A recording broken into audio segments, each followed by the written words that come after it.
kasih Tuhan Yesus sampai 3 kali melontarkan sabda celaka kepada kaum Farisi, sebab mereka lebih memperhatikan hukum daripada manusianya. Janji ditumpuk-tumpuk disertai kata-kata, tetapi mereka tidak memperhatikan Tuhan sendiri.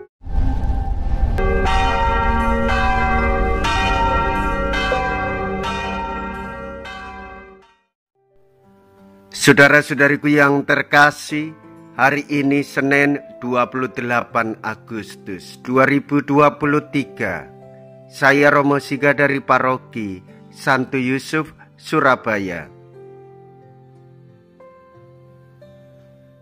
Dalam nama Bapa dan Putra dan Roh Kudus, amin.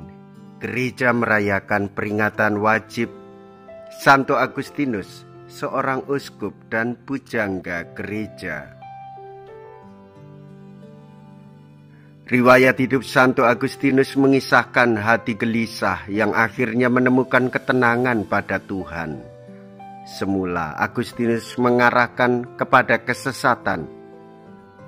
Tanpa Tuhan dan iman, hidup dianggapnya cukup mengasihkan. Sesudah mengalami tahun-tahun petualangan, Agustinus bertobat. Ia menjadi seorang imam dan kemudian uskup di Hippo, Afrika Utara. Pemikirannya yang cemerlang dan imannya yang mendalam masih hidup terus pada teologi zaman sekarang. Tata biaranya dalam bentuk surat menjadi dasar tata biara banyak kongregasi yang kini masih hidup. Celakalah kalian, hai pemimpin-pemimpin buta. Mea culpa, mea culpa, mea maxima culpa.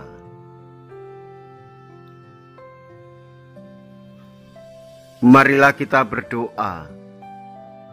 Allah Bapa cahaya kebenaran, baharuilah kiranya di dalam gerejamu semangat yang kau curahkan dalam diri Santo Agustinus. Semoga kami merindukan Dikau, sumber kebijaksanaan sejati, dan mencari Engkau asal segala cinta ilahi.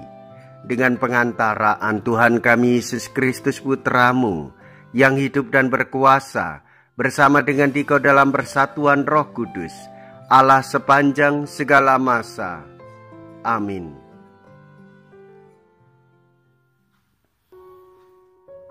Tuhan bersamamu dan bersama rohmu.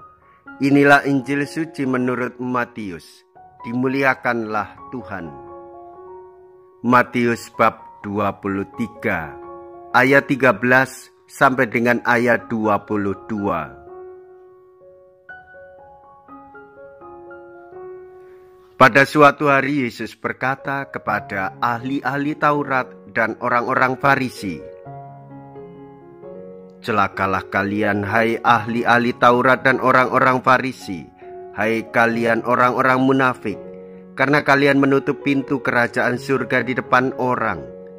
Sebab kalian sendiri tidak masuk dan kalian merintangi mereka yang berusaha masuk. Celakalah kalian, hai ahli-ahli Taurat dan orang-orang Farisi, hai kalian orang-orang munafik, sebab kalian menelan rumah janda-janda sementara mengelabui indera orang dengan doa yang panjang-panjang. Sebab itu kalian pasti akan menerima hukuman yang lebih berat.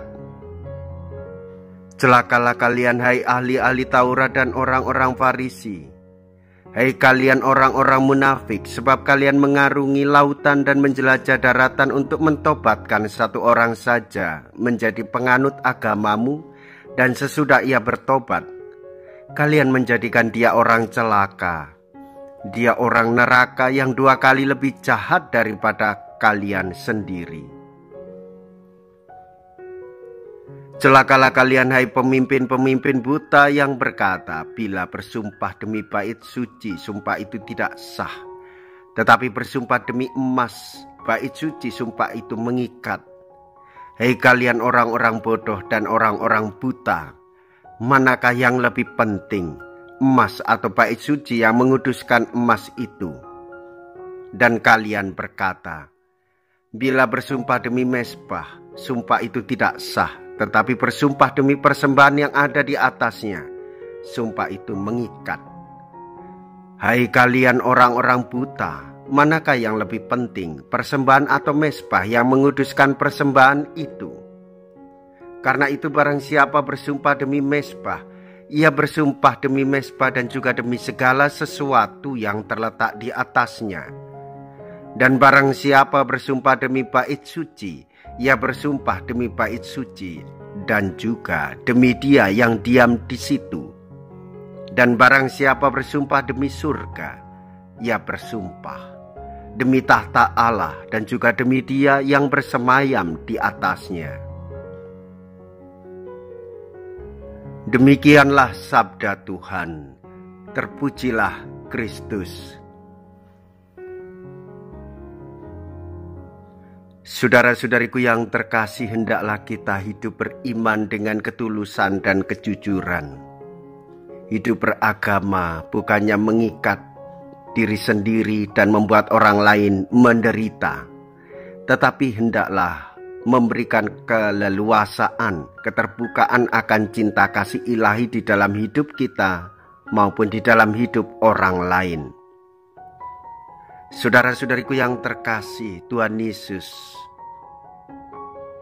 sampai 3 kali melontarkan sabda celaka kepada kaum Farisi, sebab mereka lebih memperhatikan hukum daripada manusianya. Janji ditumpuk-tumpuk disertai kata-kata, tetapi mereka tidak memperhatikan Tuhan sendiri. Apa yang dikehendaki oleh para murid?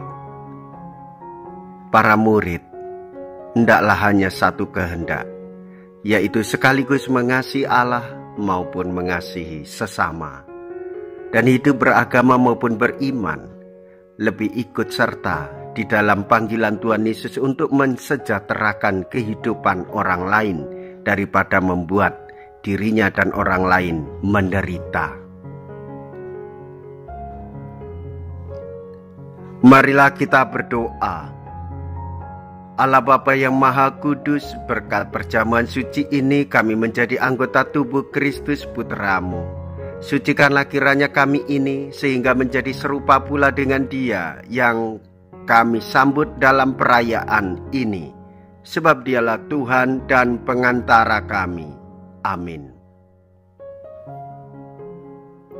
Tuhan beserta kita, sekarang dan selama-lamanya. Semoga Allah yang Maha Kuasa memberkati saudara sekalian, Bapa dan Putra dan Roh Kudus. Amin. Saudara-saudariku yang terkasih, pergilah. Ibadat sabda sudah selesai. Syukur kepada Allah.